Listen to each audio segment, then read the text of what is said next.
Bueno, vamos a continuar con la etapa de diseño y hoy ya vamos a ver el corazón, digamos, ¿no? De todo este trabajo que estamos haciendo. Eh, lo más importante es el algoritmo, ¿ok? Entonces, nosotros cuando hablábamos de forma general qué era programar, decíamos que vemos un problema, analizamos ese problema, diseñamos la solución a ese problema e implementamos. Y bueno, luego probamos. Pero en el diseño, ahí es donde se encontraba el algoritmo. Es decir, cómo voy a resolver el problema, cuál es el conjunto de pasos que tengo que hacer para dar mi solución a mi problema. También hablábamos de que si se presenta un problema X en la vida real o mi amigo tiene un problema, ¿sí? Yo le puedo aconsejar, ¿no? Y incluso le puedo decir un conjunto de pasos que tiene que hacer para resolver ese problema. Pero ¿qué ocurre con ese conjunto de pasos? No son formales, ¿ok? Son ambiguos, porque posiblemente él tenga que decidir ante alguna situación no prevista o algo que le dije, bueno, vas y compras tal producto y si no hay, bueno, ya ves tú lo que puedes hacer. Por ejemplo, eso no se le puede decir a una computadora. Entonces, ¿nosotros estamos acostumbrados a dar un conjunto de pasos en el mundo real? Sí. El problema que podemos tener es que creamos de que de esa misma forma de dar conjunto de pasos en nuestra vida, lo vamos a llevar directamente a la computadora. Y eso no es así. ¿Por qué? Porque la computadora recuerden, una máquina. No tiene la posibilidad de decidir, de tomar decisiones por sí sola. Entonces, este conjunto de pasos que yo puedo dar para hacer alguna cosa, tiene que tener ciertas características para que sea considerado algoritmo. Esos conjuntos de pasos tienen que estar ordenados.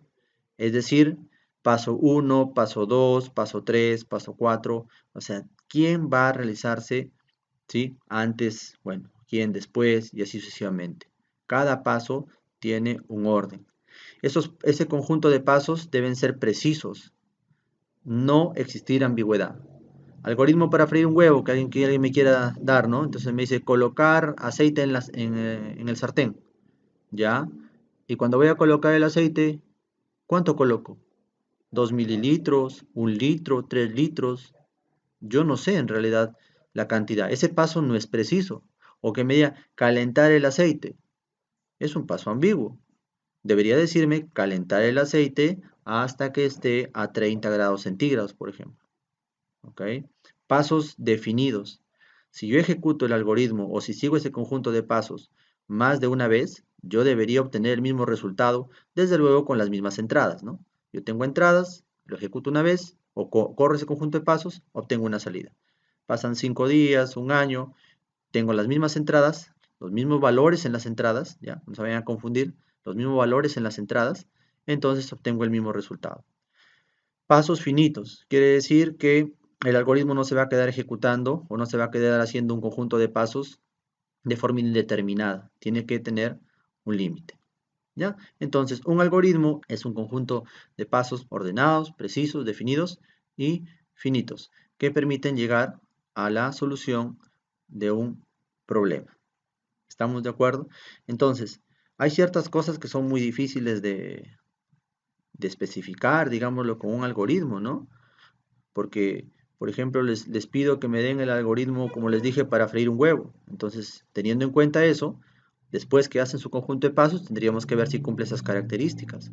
O, por ejemplo, les digo, denme un algoritmo para conquistar a la chica de quien estoy enamorada. Ya está. Entonces, ¿qué pasos te voy a dar? ¿Sí?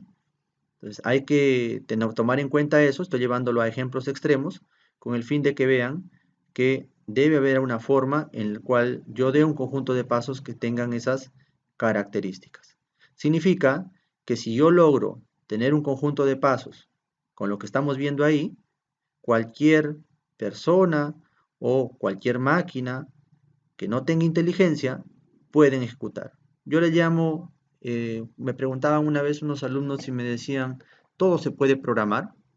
Claro, hay teoría de la computación y demás cosas, ¿no? Pero en esta etapa que estamos iniciando no podemos dar esa información, sino que de forma general, en el contexto de lo que estamos viendo, le contestaba al chico, claro, le decía, todo es posible programarlo, siempre y cuando tú obtengas un conjunto de pasos, y le decía pasos mecánicos, ¿no? Le utilizaba esa frase.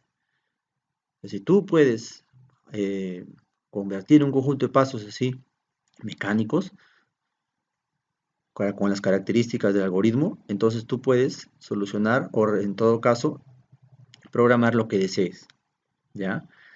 Este algoritmo en una primera instancia puede estar en un simple, bueno, papel, como ustedes lo están diseñando en su cabeza, ¿no? Requiere varias características de la persona que va a hacer esto. Tiene que tener usted creatividad, ¿ok? Tiene que empezar a hacer pasos. Y eso lo podemos probar. Por ejemplo, ahorita les digo, denme por favor un conjunto de pasos para poder, no sé, eh, bajar de peso. Ya está, se me ocurre algo tonto y simple, ¿sí? Entonces, ninguno, o creo que dos personas no me van a dar los mismos conjuntos de pasos, ¿ya? Y si le pregunto a un nutricionista, me va a dar un conjunto de pasos más específicos todavía, ¿ok? Entonces, no solamente es conocer el problema, porque recuerden que estamos en la etapa de diseño, porque es lo más importante en una primera fase, es el análisis, ¿no? Porque si no, no voy a entender cómo voy a resolver ese problema. No entiendo el problema, entonces menos voy a entender cómo lo voy a resolver otra cosa, ¿ya? Entonces, eso hay que tomar en cuenta. Ahora, ¿cómo especificamos un algoritmo? ¿Cómo lo mostramos en todo caso? Tenemos dos cosas, ¿ya? Uno es utilizando un diagrama de flujo y otro es utilizando pseudocódigo. El diagrama de flujo es la representación gráfica del algoritmo y el pseudocódigo es la representación texto del algoritmo, digámoslo así. Hay varias discusiones cuando encuentro a algunas aulas las cuales ya han llevado programación. Algunos me dicen, no, no quiero saber nada con el diagrama de flujo, de frente lo hago con pseudocódigo, ¿sí?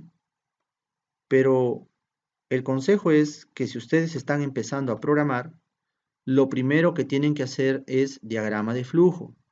¿Por qué? Porque al ser una representación gráfica, ustedes obtienen mayor información y pueden ver el flujo del programa. Miren, ahí entra un nuevo término.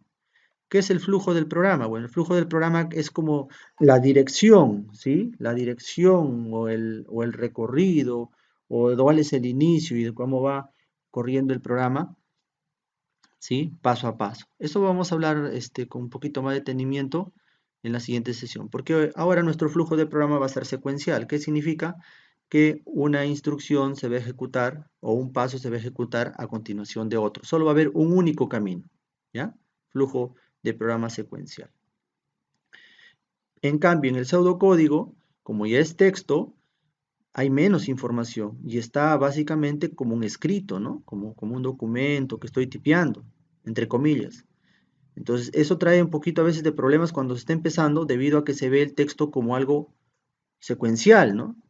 Pero ocurre de que nuestros algoritmos, nuestros flujos de programa, no solamente van a tener un camino, digámoslo así, a recorrer, van a tener dos, tres, cuatro caminos, van a regresar a un primer paso. Entonces, a veces uno se estresa directamente yendo a pseudocódigo, ¿ya? Entonces, consejo, primero realizar su diagrama de flujo.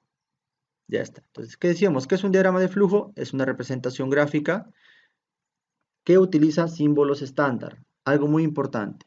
En la etapa de diseño, nosotros ya no podemos estar diciendo, bueno, así como cuando analizaba el problema, podría ser un gráfico, podría escribir en un papelito, podría utilizar algunos símbolos, algunos emoticones, no sé, X cosas para analizar el problema. En el caso del diseño, es algo estándar, ¿ya? En el caso del diseño, es algo estándar.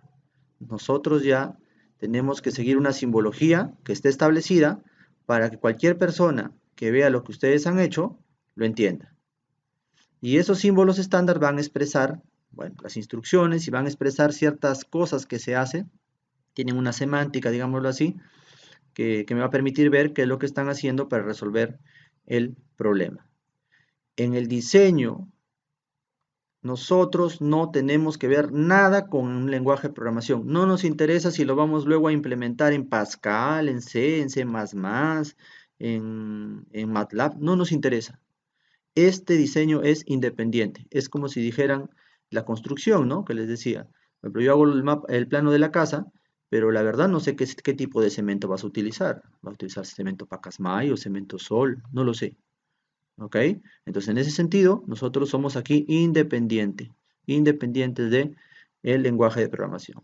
Pero si nosotros tenemos el diseño, entonces facilito, rápidamente se puede programar utilizando el lenguaje que deseen. Miren lo fácil que es esto. Los diagramas de flujo tienen varios símbolos. Nosotros, a lo largo de estas semanas, vamos a ir introduciendo poco a poco de acuerdo a nuestras necesidades. De nada me sirve ahorita colocar todos los símbolos y rellenarles con información. No, vamos a empezar a solucionar los programas más simples. Vamos a empezar viendo los símbolos que nos permiten hacer eso y poco a poco vamos a ir agregando. Tres símbolos deberíamos aprender, ¿ya? Que no son difíciles, miren, muy fáciles de aprender. El símbolo terminal, el símbolo de entrada y salida y el símbolo de proceso. El símbolo de terminal va a tener dentro una etiqueta que diga inicio y fin. ¿Cuál es su función o para qué sirve? Sirve para delimitarme el algoritmo, sirve para decirme dónde empieza el conjunto de pasos y dónde termina el conjunto de pasos. Se acabó, muy fácil. Cuando nosotros en el análisis teníamos nuestras entradas y teníamos nuestras salidas, dijimos que el programa o el algoritmo, en este caso el algoritmo, va a ser el que va a tomar las entradas del usuario. ¿Recuerdan? Esas cajas, ahí hablábamos de las variables incluso. Entonces, cuando el programa quiera tomar algo que el usuario, bueno, ¿no? que el usuario va a teclear un 3, un 4, como poníamos en un gráfico en un video anterior, donde explicábamos las variables y cómo entraban los datos y salían, entonces yo puedo aplicar el símbolo de entrada y salida y colocar la palabra leer y a continuación el nombre de mi entrada. Pero ese símbolo también se puede utilizar para escribir, ¿no? Entonces también recuerden que en ese video decíamos las entradas se leen, las salidas se escriben, las entradas se toman del usuario, las salidas se envían al usuario. Por eso, repito, las entradas se leen y las salidas se escriben. Y el proceso. El proceso básicamente va a estar formado por asignaciones, ¿ya? Y si recordamos también en un video anterior habíamos hablado de qué es una asignación, ¿no? Una asignación permite almacenar un valor en una variable. A la izquierda de una asignación tiene que estar siempre una variable y a la derecha una expresión. Nosotros evaluamos la expresión, resolvemos la expresión, obtenemos ese valor y guardamos ese valor en la variable. Recordemos también que se supone que ese valor tiene que ser del tipo de dato de la variable. También está en un video donde hemos visto el tema de variables y tipos de datos, que lo pueden ver para recordar. Ok, entonces con esos símbolos nosotros podemos trabajar. ¿Qué debo hacer para diseñar mi primer diagrama de flujo? Primero, haber realizado la etapa o la fase de análisis, haber determinado mis entradas y mis salidas, bueno, mis constantes también, ¿no? Tener claro el problema que voy a resolver. Eso se tiene que hacer primero. Después, conocer la simbología estándar, ¿no? Ya, bueno, en este caso solo necesitamos 3 símbolos por ahora. Luego, diríamos que hacemos un conjunto de pasos en el cual respetaríamos, entre comillas, colocar el inicio y el fin, símbolo de inicio y fin. Luego, si tengo constantes, colocarlas. Leer mis entradas, realizar el proceso y escribir las salidas. Esos ítems que están en amarillo, por ahora, van a tener ese orden. Pero como vayamos avanzando, vamos a ver que esto puede variar. Aquí hay algo muy importante que debemos tomar en cuenta para realizar nuestros algoritmos. No sé si ustedes han visto los Plegos o los Legos, ¿no? ¿Qué son esas? Son piezas, ¿verdad? Entonces, con estas piezas que son, ¿de cuántos tipos de piezas, por ejemplo, digamos, hay en un Plego? Habrá pues 10 tipos de piezas, digamos. Ok, pero con esos 10 tipos de piezas yo puedo armar casas, puedo armar helicópteros, puedo armar grúas, o sea, puedo aplicar mi creatividad y puedo empezar a ensamblar esas piezas en diferentes lugares, ¿ok? Y puedo armar mi objeto, ¿no? Que quiero hacer. Entonces, estos símbolos tomen como plegos. Van a ver que no es que tengan un orden establecido siempre, puede variar, ¿ya? puede variar. Así como las piezas las colocamos en una esquina o las colocamos a otro lado, aquí también puede variar. Entonces, por eso acá puse, recalqué que esos pasos que están en amarillo no siempre van a ser así, va a depender del algoritmo. Pero en esta primera etapa vamos a ver que básicamente es lo que necesitamos, ¿ya? Bueno, entonces asumimos que ya hicimos el primer paso, asumimos, bueno, ya tenemos la entradas y salidas, ya sé la simbología estándar. ¿Qué es lo que me dice? Primero, coloca tu inicio y tu fin, ¿sí? Ahí está. Coloqué mi inicio y mi fin. Es una buena práctica hacerlo de esta forma, ¿ya? Para que no se olviden ciertos símbolos. Ahorita, como digo, los algoritmos son los que vamos a hacer es tan simple que en realidad podrían incluso pensar que no se necesita. Pero en el tiempo esto se va a incrementar, van a aparecer muchos símbolos más y es necesario seguir estos pasos. Entonces pongo inicio y fin. Luego, ¿qué me decía? Leer mis entradas. ¿Quiénes son mis entradas? Mis entradas es primer número y segundo número. Estoy basado en el caso que también nosotros hemos visto en videos anteriores, ¿no? En videos anteriores tenemos cómo obtener las entradas, las salidas, e incluso hemos visto algunos ejemplos. ¿Ok? También hay un video donde hay algunos ejemplos que si gustan pueden revisarlo. Entonces me decía leer mis entradas. ¿Cuáles son mis entradas? Pues primer número y segundo número. ¿Cuál es el símbolo para leer? Lo conozco. Ahí esa flechita indica el flujo del programa, el camino, la secuencia de cómo se van a ejecutar las instrucciones. ¿De acuerdo? Es el flujo del programa. Ok. Después, ¿qué me decía que haga? Bueno, que haga el proceso. El proceso es básicamente una asignación que en realidad está cogiendo el primer número y lo está sumando con el segundo, y ese valor que obtengo al evaluar esa expresión se guardará en suma. Y el último paso era escribir la salida. ¿Listo? Ustedes han hecho un diagrama de flujo, el cual representa o soluciona pues la suma de dos números. Repito, para que no se olviden, primero coloco mi inicio y fin. Luego coloco mis constantes, no tengo constantes acá, entonces luego leo mis entradas. Después tengo el proceso. Recuerden que leer las entradas significa tomar datos que el usuario me está enviando, ¿verdad? Miren ese video donde está ese gráfico donde mostraba pues la parte de las entradas y las salidas, ¿ya? Y por último escribo. ¿Se acabó? Se acabó así de simple. Veamos otro ejemplo. Calcular el área del círculo. ¿Cuál es el primer paso? Coloca tu inicio y tu fin. Se acabó. Segundo paso, coloca tus constantes. Mis constantes. ¿Dónde debo poner una constante? Bueno, ahí tengo que asignarle un valor. Entonces tiene que ser en un proceso. Miren la importancia de las mayúsculas, las minúsculas, el estándar que nosotros también hemos visto en un video anterior, donde utilizábamos un conjunto de reglas para nombrar. La importancia de esto incluso se va a ver mucho mejor como vayamos incrementando la complejidad de los ejercicios. ¿Ya? Entonces, el segundo paso era tus constantes coloca. Muy bien, coloqué mis constantes. Luego, leer tus entradas. Solo tengo una entrada, entonces tengo que utilizar el símbolo de lectura y leo el radio. Tengo otra entrada, ya no la tengo, entonces tengo que hacer el proceso. El proceso básicamente es a área le asigno pi por radio al cuadrado. Pero ojo, ahí otra vez aparece la asignación, aparece la variable y aparece una expresión.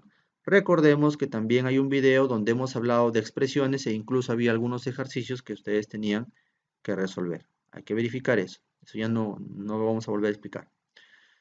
Luego del proceso, pues escribía mi salida y ya tienen su diagrama de flujo. Así de simple. Como les dije ahora, puede parecer muy simple los casos porque estamos haciendo un algoritmo que tiene un flujo secuencial. ¿Ya? Una instrucción a continuación de otra, y es como que si tuviese un camino, ¿sí? Desde el inicio hasta el fin, un único camino. Pero como también les hablé, en el futuro vamos a ver algoritmos que, por ejemplo, llegan a la mitad y se bifurcan, es decir, aparecen dos caminos, y luego aparecen dos caminos más, y luego ya llegando a la mitad del camino, vuelves al inicio. ¿Ya? Entonces ahí el flujo de control cambia, ahí vamos a necesitar estructuras de control, pero eso va a ser objeto de estudio de otra semana. Luego acá tenemos la primera parte de este diagrama de flujo es ver los símbolos principales, ¿no? Y bueno, luego llevarlo a un pseudocódigo. Perfecto, entonces ya tengo mi diagrama de flujo. Ahora, teniendo mi diagrama de flujo, ¿puedo llevarlo a una representación texto? Claro que sí. Eso es el pseudocódigo. El pseudocódigo es un lenguaje de especificación de algoritmos, también es un estándar, ¿ya? Es un estándar. ¿En qué me ayuda? Me ayuda en acercarme un poquito más a la fase de implementación, ¿ya? Porque yo cuando implemento un algoritmo, es decir, cuando lo programo con un lenguaje de programación, yo no es que ponga el símbolo leer, no es que ponga el símbolo escribir, el símbolo de proceso, no, eso no hago. Yo básicamente ingreso texto. Entonces, me ayuda bastante porque básicamente ustedes tienen en pseudocódigo un algoritmo, automáticamente se van a dar cuenta que tienen que cambiar nada más ese leer y ese escribir por algunos comandos y por ahí otras cositas, pero ya está básicamente listo para que en 5 o 10 minutos tengan su programa ejecutándose ya en la computadora. ¿Ok? Es formal y debe respetar su estructura. Al igual que en el diagrama de flujo, en el pseudocódigo tenemos que ver cuál es la estructura, cuáles son las partes, dónde se coloca cada una de ellas. No es necesario memorizarlo, puedo tener una plantilla y al lado para copiarlo y demás cosas, ¿no? Acá ya es necesario declarar variables, específicamente en darle el tipo de dato. Bueno, acá vamos a ver ya ese nuevo término, ¿no? ¿Qué significa declarar una variable? Declarar una variable significa darle un nombre y darle un tipo de dato. Y si es que se desea un valor, pero nosotros en pseudocódigo aquí vamos a asumir que las variables se autoinicializan, entonces no le damos un valor, ¿ya? Cuando vayamos, por ejemplo, a programar, se me ocurre en C++ y digo, quiero declarar una variable. Ok, ¿qué es declarar una variable? Es darle un tipo de dato, es darle un nombre y si se desea, un valor. En el diagrama de flujo nosotros no hemos utilizado, ¿no? Algún símbolo para darles tipo de dato. Algunos libros sí hacen eso, le dan tipo de dato a sus variables. Acá no lo hemos tomado en cuenta porque el pseudocódigo ya es el que nos va a dar esa información extra. E incluso en el pseudocódigo yo puedo crear mis propios tipos de datos, ¿ya? Entonces hay varias cositas que también estoy filtrando que las vamos a ir agregando a lo largo de las semanas, porque como les dije, de nada sirve ahorita rellenar con toda la información de pseudocódigo, con todos los símbolos de diagrama de flujo y que no lleguemos a ver resultados, ¿ya? Lo que queremos es en cada sesión ver resultados en los ejercicios que ustedes luego van a resolver. ¿Listo? Entonces, ¿cuál es la estructura de un pseudocódigo? ¿Cuál es la plantilla? Bueno, la plantilla está formada por lo que observamos ahí.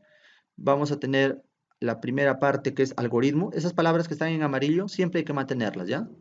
Se coloca algoritmo y a continuación se coloca un nombre que describa qué es lo que está haciendo el programa. Por ejemplo, sumar dos números, por ejemplo, calcular el promedio, calcular el área del círculo. O sea, más o menos que me describa qué es lo que va a hacer ese algoritmo. Luego viene la parte de constantes. Ya no voy a explicar, porque también lo hemos visto en videos, por qué está en mayúsculas y con guiones bajos. Ya, se tiene que seguir respetando el estándar que hemos visto en el video del análisis, ¿no? Del análisis y también en la parte de las variables en el diseño. Luego viene la parte de tipo. Esta parte ahora no la vamos a utilizar, ¿sí? Pero es para que yo especifique mis propios tipos de datos, ¿ya? Nosotros solamente vamos a utilizar por ahora los tipos que ya están, ¿no? Entero, recuerden real, lógico, carácter y cadena, ¿no? ¿Qué creen que viene en var? En var viene las variables. ¿Qué formato tiene? Tipo de dato y nombre de variable, ¿ya? Y ahí se declaran todo. Ahí se declaran todas las variables. Y luego entre inicio y fin se coloca ya todo lo que vendría a ser pues ese proceso, esas lecturas, esas escrituras que están en mi diagrama de flujo. Veamos algunos ejemplos. Por ejemplo, ¿qué puedo poner en constantes? Ah, pues pi, por ejemplo, se le ocurre al programador, ¿no? Tamaño, horas, estrella, frase, ¿sí? Mensaje. Miren, acá frase, por ejemplo, es una E en comillas dobles. No vayan a decir se equivocó porque usted debió ponerlo en comillas simples. Si lo pongo en comillas simples, bueno, es carácter, pero estoy comiendo en comillas dobles y es cadena. Puede haber una cadena de un símbolo, ¿ya? Entonces eso usted lo decide. Estrella, por ejemplo, si es un carácter. Ya está. Bueno, eso se coloca en constantes básicamente para el formato. En tipo, no vamos a entrar ahí en detalles, se puede crear nuestros propios tipos de datos. Variables, ahí está lo que les decía. En mis variables básicamente van mis entradas y mis salidas, ¿ya? Ahí yo tengo que determinar qué tipo de datos van a tener. También hay un video donde nosotros incluso pusimos un ejercicio diciendo qué es lo que quieren guardar, qué tipo de dato debe tener, qué nombre le van a poner y un valor de ejemplo, ¿ok? Entonces, ¿eso quién lo decide? El programador. ¿Y de dónde viene eso? Del caso, del problema. Si por ejemplo el problema es que al niño solamente le vas a entregar propinas de 1 sol, 2 soles, 5, 10, 15, 20, que no le vas a dar céntimos, entonces propina será entero, ¿no? Entonces esos tipos de datos también vienen del problema de acuerdo a lo que yo quiero guardar en mis entradas y bueno, en mis salidas. Y bueno, en inicio y fin aparecerán ahí varias cosas. Como les dije, ahí por ejemplo hay una estructura de control desde, que todavía no lo vamos a ver, pero el leer, el escribir y otras cositas más. Aquí hay un ejemplo de algoritmo, ¿no? Por ejemplo, el algoritmo calcular promedio. Se ha puesto una constante límite, se está creando un nuevo tipo de dato llamado t puntuación, luego en variables se está creando una variable puntos del tipo t puntuación, se está creando la variable suma, perdón, se está declarando la variable suma y media del tipo real, se está declarando la variable i del tipo entero, ¿sí? Se supone que este pseudocódigo viene de un diagrama de flujo y de ese diagrama de flujo viene de un análisis también, ¿ah? Por si acaso, ¿no? O sea, yo no quiero explicar ahorita qué es lo que hace ese algoritmo, por si acaso, ni tampoco nos interesa, ¿ya? Lo que nos importa es ver nada más la estructura, qué colocamos en cada parte. Y bueno, el inicio y el fin. ¿Listo? Veamos con nuestros ejemplos que hemos hecho. ¿Qué debo hacer para realizar mi pseudocódigo? 1. Haber realizado la fase de análisis, tener mis entradas, mis salidas, este, constantes, ¿no? 2. Tener el diagrama de flujo. Ah, ok. Lo estoy poniendo de forma explícita porque se supone que si yo digo tener el diagrama de flujo, estoy asumiendo de que sí o sí tengo que hacer el análisis, pero eso lo he puesto ahí de forma explícita. 2. Tener el diagrama de flujo de la fase de diseño. Sí o sí tengo que tener mi diagrama de flujo. Y por último, tomar en cuenta la estructura que les acabo de dar. Veamos un ejemplo. Hace rato vimos calcular la suma de dos números. Bueno, ahí pusimos nuestro diagrama de flujo, que ya no voy a volver a explicar cuál era la razón de que esté ahí leer, ¿no? Leer, proceso, escribir. Miren a la derecha, le coloco después de algoritmo una palabra o palabras que me permitan determinar qué es lo que hago. Bueno, voy a sumar números. Luego venía, si recuerdan, constantes, ¿sí? Pero yo no tengo constantes en este programa, entonces esa parte no va. Luego venía tipo, tampoco estoy creando nuevos tipos, por lo tanto no lo pongo. Luego venía la parte de variables, variables sí. Ahí tengo que declarar mis entradas y mis salidas. Y en el futuro también vamos a ver que es posible que en el proceso se utilicen algunas variables acá para guardar algo temporal, ¿sí? Que no son ni entradas ni salidas. Todas las variables que se utilizan dentro de un programa tienen que ser declaradas, ¿ya? Tienen que ser aquí puestas dentro de var. Pero aquí no tengo ninguna, solo tengo mis entradas y mis salidas.